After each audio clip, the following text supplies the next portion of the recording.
Chapter 5, Serangan Balik Kejam. Au! Raungan kesakitannya melengking bergema di udara, hampir menusuk gendang telinga mereka yang mendengarnya. Jeritanya menggetarkan hati sudah cukup untuk membuat semua orang membayangkan betapa sakit yang dialami pemilik suara itu. Apa yang menyebabkan ekspresi semua orang berubah adalah suara itu berasal dari mulut Du Feng. Karena punggungnya menghadap kerumunan, tidak ada yang tahu apa yang terjadi. Yang mereka lihat hanyalah tubuhnya mulai bergetar hebat dan kemudian perlahan-lahan jatuh kembali ke tanah. Du Feng! Saat Luoji mengeluarkan tangisan yang mengerikan, Du Feng akhirnya jatuh ke tanah. Tangannya yang gemetar menutupi selangkangannya saat tubuhnya berkedut dengan liar. Sementara itu dia terus meratap dan berteriak seperti babi di rumah jagal. Saat itulah semua orang melihat Yun Xiao perlahan menurunkan kaki kanannya. Ternyata dia telah menendang Du Feng di tempat yang paling rentan. Ya tahulah ya, di mana melihat keterkejutan dan ketakutan di mata semua orang, Yun Xiao merentangkan tangannya tanpa daya dan berkata dengan ekspresi polos. Kalian semua melihatnya bergegas untuk memukulku. Aku tidak melakukan apa-apa selain hanya mengangkat lutut kanan aku. Aku tidak berharap dia akan menabrak dirinya sendiri. Sungguh sial. Jadi itu adalah tendangan lutut, benar-benar pria yang kejam. Semua siswa laki-laki yang hadir menggigil dan tanpa sadar meletakkan tangan mereka di depan selangkangan mereka. Tidak, mohon untuk, tidak, aku telah membuat kesalahan. Tolong lepaskan aku, Tuan Muda Yun. Luoji mengepalkan tinjunya dengan marah. Li Yun Xiao, kamu terlalu kejam. Bagaimana kamu bisa menggunakan taktik jahat seperti itu terhadap teman sekelasmu? Kamu tidak bisa begitu, tidak tahu malu, kata Yun Xiao polos. Seperti yang kamu lihat, dia menabrak aku. Setidaknya ada beberapa lusin siswa di sini yang dapat bersaksi untuk aku. Luoji sangat marah sehingga dia tidak tahu harus berkata apa. Apa yang terjadi memang tampak seperti yang dikatakan Yun Xiao. Dan bahkan dia tidak bisa melihat apa yang salah dengan itu. Tapi bagaimana bisa ada hal aneh seperti itu? Semua orang yang hadir memiliki pemikiran yang sama. Ya, pria itu berlari ke lutut sendirian. Sungguh aneh mencoba mengalahkan seseorang, tetapi akhirnya merusak kejantanannya, coy. Benar-benar tidak pernah terdengar. Apapun alasanmu, kamu tidak bisa lolos begitu saja. Luoji berkata dengan marah, hari ini aku akan menghancurkan kejantananmu dan melumpuhkan anggota tubuhmu. Aku akan membalas Du Feng. Sosoknya melintas saat dia berlari ke depan. Namun dia tampaknya agak takut karena dia tidak menyerang dari depan seperti yang dilakukan Du Feng, tetapi berbalik ke samping dan melemparkan tinjunya. Pukulan itu bersiul di udara dengan kekuatan lebih dari 1000 kati. Tinju yang sangat kuat. Aku tidak percaya orang ini adalah prajurit magang senior. Anak itu dalam bahaya. Anak itu dalam masalah. 7 cakra telah terhambat oleh cakra kelima. Setelah menerobosnya, seseorang dianggap sebagai prajurit magang senior. Aku ingin tahu berapa banyak cakra yang telah dibuka orang ini. Menilai dari fakta bahwa pukulannya datang dengan kekuatan lebih dari 1000 kali, aku pikir dia baru saja membuka cakra kelima. Tapi itu cukup membuat anak itu kesulitan. Yun Xiao, menyingkirlah! Han Bai berteriak panik mengayunkan tinjunya untuk menyelamatkan. Meskipun dia bukan tandingan Luoji, pukulan itu paling banyak akan mematahkan tulangnya. Tapi jika seseorang yang lemah seperti Yun Xiao terkena, dia pasti akan mati. Dentang ya gitu deh pokoknya deh. Yun Xiao menggenggam gagang pedang besi hitam yang menempel di tanah dan mengangkatnya. Di depannya dengan ujungnya mengarah lurus ke Luoji. Tapi pedang itu begitu berat baginya sehingga dia terlihat susah payah dan goyah. Seolah-olah embusan angin akan menjatuhkannya. Bam! Sebuah gemuruh terdengar dari pedang saat pukulan Luoji mendarat tepat di bilanya. Tepat di ujung yang tajam. Tidak, mohon untuk, tidak, aku telah membuat kesalahan. Tolong lepaskan aku, Tuan Muda Yun. Jelitan melengking bergema di udara. Dan semua orang yang hadir melihat Luoji menutupi kepala tangan kanannya dengan tangan kirinya saat darah menetes ke bawah. Rasa sakit yang luar biasa menghanyutkannya dari tangan kanannya. Dan yang lebih membuatnya takut adalah jari-jarinya seperti patah karena pukulan itu. Han Bai berhenti total di tengah serangannya. Dia juga menjadi bisu. Apa yang terjadi? Semua sekarang, bahkan orang bodoh pun akan tahu bahwa ada sesuatu yang salah. Ada apa?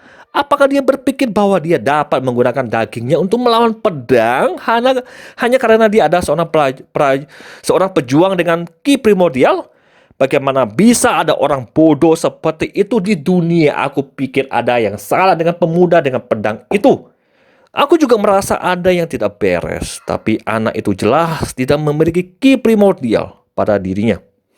Soalnya hanya memegang pedang besi hitam sudah cukup untuk membuatnya terlihat sangat kelelahan. Selain itu, aku melihat bahwa Luoji sendiri yang melemparkan tinjunya ke ujung pedang. Ya, itu sama dengan pria sebelumnya. Aneh sekali. Para penonton semua berdiskusi dengan takjub. Mereka secara alami tidak dapat melihat melalui misteri di balik seluruh skenario dengan mata mereka. Meskipun Yun Xiao telah kehilangan semua kekuatannya, dia masih memiliki mata tajam dari penguasa bela diri yang pernah berdiri di puncak alam 9 surga. Dia baru saja mengatur waktu pukulan Luoji cukup awal untuk meletakkan ujung pedang di depan tinjunya ketika dia tidak bisa lagi mengubah arah. Jika aku bahkan tidak bisa menyingkirkan beberapa prajurit magang, lebih baik aku bunuh diri.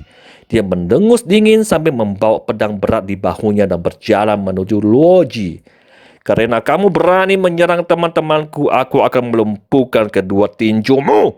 Pada saat dia selesai, dia menurunkan pedang dengan paksa. Luoji merasakan bahayanya tetapi merasa ngeri.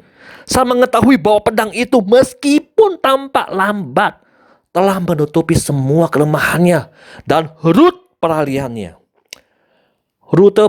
maksudnya guys. Seolah-olah dia telah mengungkapkan semua kelemahannya dan berbaring di talenan menunggu untuk disembelih. Dia tidak pernah merasa begitu tidak berdaya. Bahkan di hadapan para pejuang dari alam asal itu. Tidak, mohon untuk tidak, aku telah membuat kesalahan. Tolong lepaskan aku, Tuan Muda Yun. Biasalah orang memohon kan.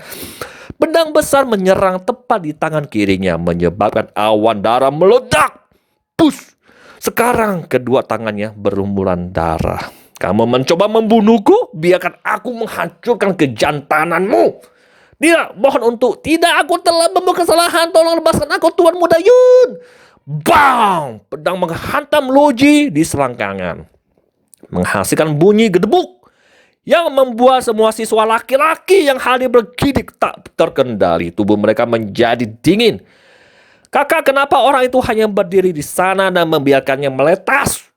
Aku tidak tahu. Kurasa kita harus meninggalkan mereka sendirian dan pergi dari sini. Anak itu terlalu kejam. Lebih baik kita pergi sekarang. Jangan sampai kita mendapat masalah. Selangkanganku basah karena kencing sekarang. Ayo pergi. Dan kamu, Yun Xiao berjalan ke arah Du Feng yang berguling-guling di tanah dan sekali lagi memotong meridian di kedua tangannya dengan pedang. Seperti Luoji, Du Feng langsung pingsan karena kesakitan. Li Yun Xiao, apakah kamu benar-benar Li Yun Xiao? Baru pada saat itulah Rushu sadar melihat pemandangan itu dengan tidak percaya. Tuan Muda Yun, mungkinkah meridian kamu tidak tersumbat dan cakra kamu telah dibuka? Chen Sen berkata gembira. Yun Xiao menggelengkan kepalanya dan menghela nafas. Tidak semudah itu. Chen Sen agak bingung. Dia menunjuk kedua orang yang tidak sadarkan diri di tanah dan bertanya, jadi apa yang terjadi?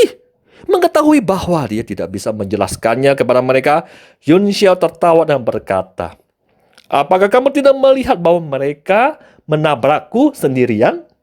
Chen Sen terdiam. Mereka menabrakmu sendirian? Ya, tapi begini. Yun Xiao memotongnya dengan lambaian tangan. Ya, kamu akan tahu di masa depan. Aku akan kembali ke asramaku. Karena akademi menyelidiki masalah ini, Ada banyak orang di sini yang bisa bersaksi untukku. Setelah dia selesai, dia membawa pedang besar di bahunya dan mulai menuju asrama. Ini Chen Sheng tertegun sejenak dan merasa seolah-olah Yun Xiao tiba-tiba berubah terlalu banyak. Tidak hanya dalam hal kekuatan, tetapi temperamennya juga benar-benar berbeda dari masa lalu. Yun Xiao, bahkan jika kami bersaksi untukmu, fakta bahwa kamu telah melumpuhkan mereka dengan pedangmu mungkin akan membawamu masalah besar. Rushu berteriak tiba-tiba. Keluarga Du dan keluarga Luo selalu berselisih dengan keluargamu dan aku khawatir mereka akan memanfaatkan kejadian ini. Tubuh Yun Xiao berhenti sejenak, lalu dia tertawa dan berkata tanpa menoleh. Jika mereka mencoba menimbulkan masalah, aku akan menghancurkan kejantanan mereka juga satu persatu. Wajah Rushu memerah saat dia menghentakkan kakinya dengan marah. Li Yun Xiao, ini sangat vulgar. Dan kenapa dia tiba-tiba berubah begitu banyak? Dia telah menyebabkan begitu banyak masalah. Namun dia masih tampak seolah-olah tidak ada yang terjadi. Dia membuatku kesal. Du Feng dan Loji memang dari keluarga Du dan keluarga Luo, tetapi mereka bukan keturunan inti, kata Han Bai sambil berpikir. Dengan status Tuan Muda Yun, bukan masalah besar untuk melumpuhkan mereka. Aku tidak percaya keluarga mereka akan berani mencari keadilan dari keluarga Li. Aku hanya khawatir mereka akan mengejar Tuan Muda Yun secara langsung. Jika itu masalahnya, dia akan berada dalam bahaya besar. Chen Sheng mendengus. Mereka tidak akan berani begitu sombong di akademi. Mengirim seseorang untuk membunuh seorang siswa di akademi hanya akan membuat mereka mati lebih cepat daripada menyinggung keluarga Li. Orang luar pasti tidak akan berani membunuh seseorang di akademi, kata Han Bai sambil mengerutkan kening. Tapi jika itu siswa lain, akademi hanya akan menutup mata. Wajah Rushu berkedip. Maksudmu Lan Fei? Han Bai mengangguk dengan ekspresi serius. Semua orang tahu bahwa Du Feng adalah orangnya Lan Fei. Dan Lan Fei telah membuka cakra ketujuh, berada di ambang kondensasi ki primordial dan menerobos ke alam prajurit. Wajah Rushu dan Chen Sheng menjadi suram. Prajurit dan prajurit magang adalah dua konsep yang sama sekali berbeda. Belum lagi fakta bahwa Yun Xiao bahkan bukan prajurit magang. Mereka bertiga berdiskusi sebentar, tetapi mereka tidak dapat menemukan solusi. Pada akhirnya, mereka meninggalkan tempat itu sambil menghela nafas. Para siswa Akademi Jialan adalah remaja terbaik yang dipilih dari seluruh negara bagian atau anak-anak pejabat tinggi seperti Li Yun Xiao. Jadi jumlah jenius hampir sama banyaknya dengan jumlah idiot. Keluarga Li memegang kekuasaan besar di militer negara bagian Tianshui. Oleh karena itu, meskipun Yun Xiao telah lama ditinggalkan oleh keluarganya karena fisiknya, ia masih memiliki asrama terpisah di akademi yang dilengkapi dengan ruang kultivasi terpisah. Yun Xiao dengan santai menjatuhkan pedang besi hitam ke tanah, lalu mulai mengayunkan lengannya dan menekan kakinya, melakukan segala macam pose untuk melatih tulang dan ototnya. Tubuh ini terlalu lemah. Aku harus membuatnya kuat secepat mungkin. Teknik tempering tubuh Teknik tempering tubuh Tyrant adalah teknik temper tubuh terkuat di dunia. Sudah terlambat dalam kehidupan aku sebelumnya ketika aku mendapatkannya, dan aku mati sebelum aku punya waktu untuk mengolahnya. Nah, sekarang adalah waktu yang tepat untuk mulai mengolahnya. Dia mengeluarkan tangisan yang dalam saat dia berjongkok di tempat, sementara tubuhnya perlahan membungkuk ke depan. Kemudian tubuh bagian atasnya tiba-tiba melengkung ke belakang. Tangannya menyentuh bagian belakang kakinya dan membentuk lingkaran saat aura aneh menyebar darinya. Rasa sakit yang mengerikan naik ke kepalanya. Dari pinggangnya seolah-olah pisau tajam memotong tubuhnya.